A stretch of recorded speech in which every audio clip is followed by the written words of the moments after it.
Tower Heist, Brett Ratner's best film, which sounds like Put it on the poster. Sounds like the very, very definition of damning with faint praise. So, story is Ben Miller manages.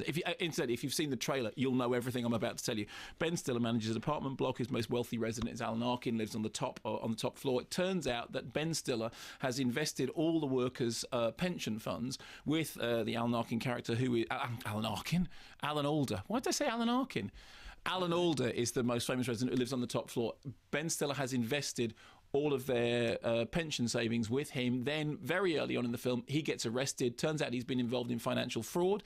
He gets put out on bail, but told that he has to be under house arrest in the tower block. It turns out that the pension fund has gone missing. Meanwhile, the authorities say to Ben Stiller, we can't find where that money has gone. They conclude that the money must be in the apartment block. And so the members of the apartment block who have lost their pensions but believe that somehow those pensions are stashed on the top floor decide to go looking for them. Is a clip. Look at us. We're basically waiters. That's what we do. We bring people stuff. We don't take things. You and I know the movements of every person. We know the schedules, deliveries, and codes for every door and window. We've been casing the place for over a decade. We just didn't know it. We didn't know it because we weren't doing it. Come on, man. I need you. Yeah, you need me because you got these idiots. You think we're getting our money back? You think Lester's getting his money? I talked to the FBI. It's gone. So all this is about getting it back for Lester? Yes, and Rose and Miss Yavenko and Manuel and you jerk. Come on. Let's storm the castle together. Oh, like when they went after Frankenstein. No, it's a different kind of storming. It's a storming where the peasants take everything back, you know, from like the feudal lords and... I'm in. I'm in. I'm in. Well, now we're undefeatable, aren't we? So the interesting thing about this film is, it's a crime caper in which the crime stuff is more important than the caper element. If you watch the trailer, and certainly if you look at the posters, it seems to be being sold as a very broad comedy. But it's much more in the mould of... I'm not saying it's on a par with these, but it's in the mould of old crime capers such as, well, in the past, I think The Italian Job. Most recently, I think the first Ocean's 11 remake, first Ocean's 11 movie, in which watching the playing out of the crime is every bit as important as the gags. And in fact, there are times when you're watching Tower Heist in which you think, actually, this is being pitched more as a crime movie than it is being pitched as a comedy. And on that level, oddly enough, because Brett Ratner is an uber hack and is not one of those people where, you know, when I say it's Brett Ratner's best movie, I do understand all the things that come with that.